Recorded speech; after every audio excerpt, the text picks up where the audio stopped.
Time వీడియోలో రాష్ట్రపతి భవన్‌లో మనం ఏం చూడొచ్చు అనేది చెప్పాను. కానీ రాష్ట్రపతి భవన్‌కి వెళ్ళే ముందు మనకి అక్కడ ఏం రిస్ట్రిక్షన్స్ ఉన్నాయి అనేదైతే చెప్తాను.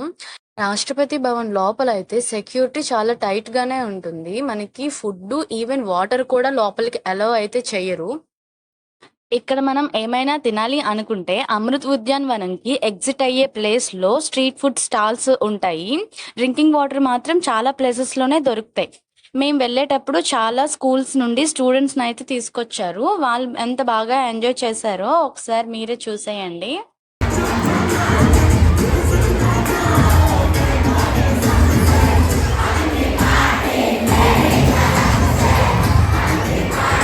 రాష్ట్రపతి భవన్ లోపల ఇలా ఫుడ్ స్టాల్స్ మాత్రమే కాదు, హ్యాండ్ క్రాఫ్ట్ షాప్స్, షీట్స్ ఇలా చిన్న చిన్న షాప్స్ కూడా ఉంటాయి. వీళ్ళు మన స్టేట్ గవర్నమెంట్ నుండి రిప్రజెంటేషన్‌గా అయితే షాప్ పెట్టుకోవచ్చు. ఇక్కడ ఫుడ్ స్టాల్స్ అలాగే ఈ షాప్స్‌లోని ప్రైజెస్ కూడా రీజనబుల్‌గానే ఉంటాయి. And thanks for watching.